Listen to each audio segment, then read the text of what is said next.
Assalamu alaikum. This is Waqar from Cambridge International Science College at Talaga. Welcome to all the student classroom training इस video lecture में। मैं उम्मीद करता हूँ student इससे पहले जो आपको लेक्चर डिलीवर किए गए हैं वो आपने अच्छी तरह से समझे होंगे, यकीनन उनकी प्रैक्टिस की होगी। और मैं ये उम्मीद करता हूँ कि ये मेरी कभी उम्मीद है कि उन लेक्चर्स के आपने नोट्स ज़रूर बनाए होंगे, क्योंकि जब आप बाद में कॉलेज आएंगे या स्कूल आएंगे तो वो उनको हम चेक करेंगे। आपकी नोटबुक्स हों या नोट्स बने हों तो इंशाल्लाह उनको ज़रूर चेक किया जाएगा, मार्क किया जाएगा। स्टूडेंट, आपको याद होगा कि हम टॉपिक पढ़ रहे थे प्रेजेंट इंडेफिनिट का। हमने पहले ज़मानों को डिस्कस किया और दूसरे लेक्चर में हमने प्रेजेंट इंडेफिनिट के एक्टिव वाइज पे we were talking about active voice, यानी हम जो एक्टिव वाली वॉइस है उसके ऊपर बात कर रहे थे। किसके अंदर? प्रेजेंट इंडेफिनिट के अंदर। आपको याद होगा मैंने पिछले लेक्चर के अंदर डिटेल से बताया था कि सिर्फ ता तेती इनफ नहीं है, कुछ और चीज़ें भी हैं जिनको हम समझेंगे, then we will be able to understand और कंसीव और perceive that what is the psyche और फिलॉसफी ऑफ प्रेजेंट इंडेफिनिट। ठीक है, कि प्रेजेंट इंडेफिनिट है क्या। उसके अंदर दो मेजर चीज़ें मैंने डिस्कस की थी, आपको पढ़ाई थी, यानी यू हैव ऑलरेडी लर्नड। वो क्या क्या थी? दूसरी बात ये थी, पहले तो आपको पता है कि ता तेती होता है, और दूसरी बात ये थी कि उसके अंदर मेन वर्ब का होना ज़रूरी है। और मैंने आपको मेन वर्ब के बारे में बताया था, मुकम्मल काम। फॉर एग्ज़ाम्पल खाता पीता दौड़ता लिखता उठता बैठता, या जिनकी फॉर्म्स होती हैं वो क्या कहलाते हैं? Main verbs. और तीसरी बात उसके अंदर क्या थी? There must be no compulsion. There must be no compulsion. What it means, इसका मतलब क्या है कि काम मजबूरन ना हो। काम करते हुए आप अपनी तरफ से या किसी और की तरफ से फोर्स ना किए होंगे। फॉर एग्ज़ाम्पल मैंने आपको दी थी, उसे स्कूल जाना पड़ता है। अगर स्टूडेंट आप मर्ज़ी से आते ना तो मैं कुछ और जुमला कहता। तो ये हमारा मिनहाजुल कौम अलमिया है कि मोस्टली जो स्टूडेंट है, मेजॉरिटी जो है वो मजबूरन स्कूल और कॉलेजेस के अंदर आते हैं, जिसकी वजह से हम पीछे हैं। बाकी अगर अक़वाम देखी जाएँ, यूरोपियन कंट्रीज़ को अगर आप देखें तो वो मर्ज़ी से पढ़ते हैं। यही डिफरेंस है, यही फ़र्क है। तो स्टूडेंट आपने याद रखना है कि जब काम मजबूरन किया जाता है तो वो क्या कहलाता है? वो कंपल्शन कहलाता है। तो उसके लिए लफ्ज़ पढ़ता एंड पे आता है, आखिर पे, तो वो नहीं होना चाहिए। तो आज हमारा जो टॉपिक है उसके अंदर हम स्ट्रक्चर के हवाले से डिस्कस करेंगे कि कैसे जुमले बनाए जाते हैं। स्टूडेंट, अगर हो सब्जेक्ट हो सिंगुलर सब्जेक्ट।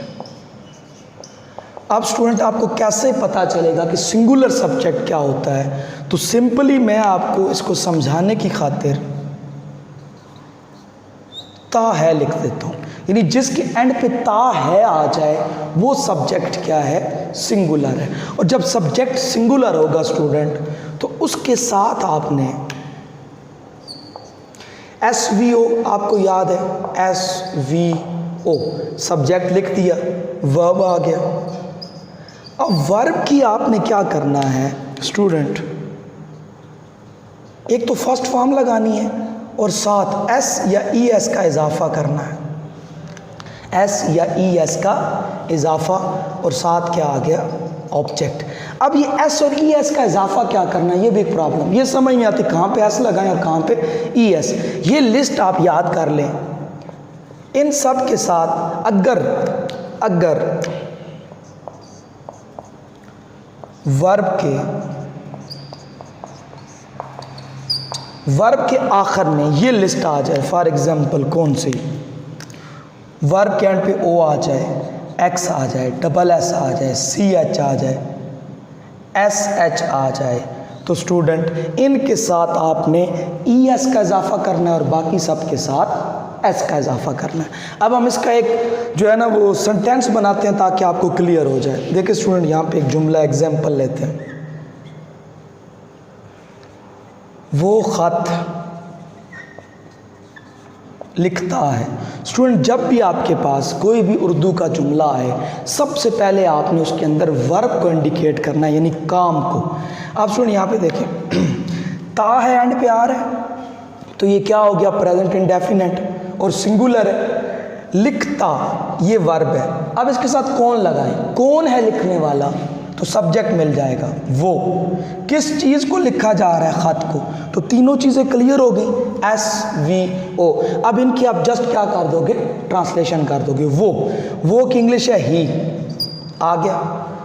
आगे वर्ब क्या है, लिखना, तो फर्स्ट फॉर्म है राइट। अब है सब्जेक्ट है सिंगुलर, सब्जेक्ट क्या है, यहाँ पे देखिए सिंगुलर है, ता है। अब एस या ई एस का क्या करेंगे, इजाफा। अब ई देखते हैं इस लिस्ट में है, नहीं है, तो हम किसका इजाफा करेंगे, जस्ट एस का। ही राइट्स। आगे ऑब्जेक्ट क्या है, खत,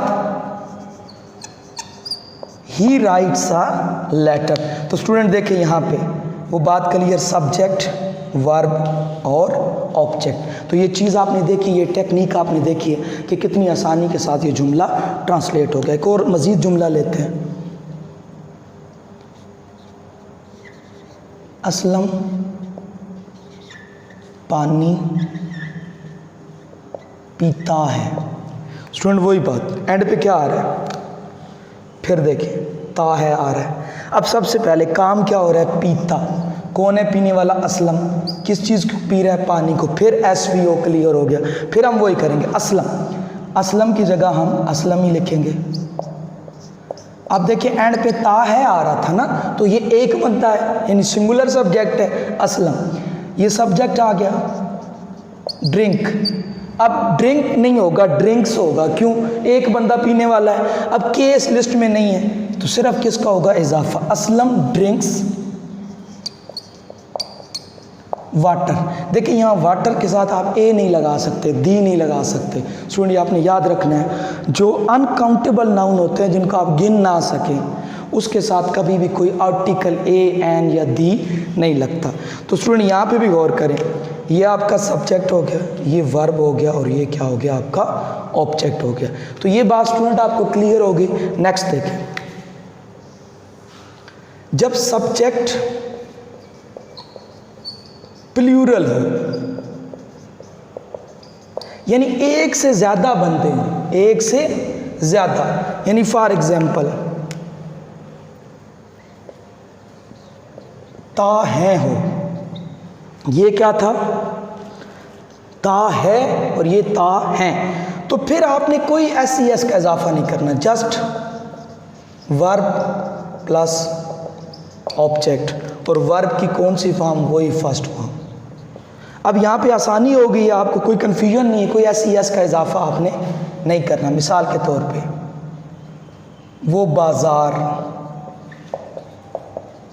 जाते हैं। स्टूडेंट देखिए जाते हैं, अब काम क्या हो रहा है, जाना, कौन है जाने वाले, वो, किस तरफ, बाजार, जस्ट SVO कर दें, वो,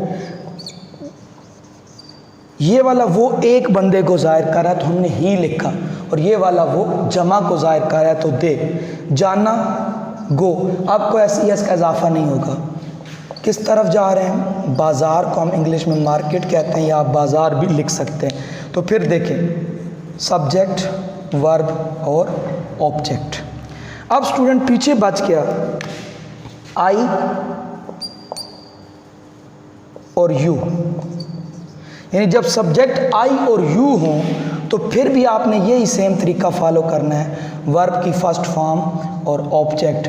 यहाँ पे भी एस और ई एस का इजाफा नहीं होगा, यहाँ पे भी आपने फर्स्ट फॉर्म इस्तेमाल करनी। मिसाल के तौर पे मैं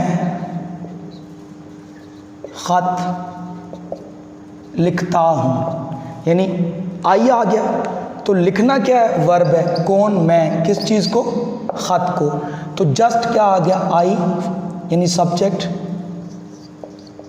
राइट, कोई ऐसी का इजाफा नहीं है, a letter, I write a letter. इसी तरह यू के साथ भी सेम बनेगा, तो ये एस, ये वी और ये ओ। मैं उम्मीद करता हूँ आज का जो लेक्चर मुख्तसरन आपको इसके ऊपर समझाया गया कि कैसे आप इसके अफर्मेटिव सेंटेंसेस बनाते हैं, आपने अच्छी तरह से समझे होंगे। इंशाल्लाह कल हम नेगेटिव सेंटेंसेस की तरफ बढ़ेंगे। अपना ख्याल रखिएगा, अपने घर वालों का ख्याल रखिएगा। शुक्रिया।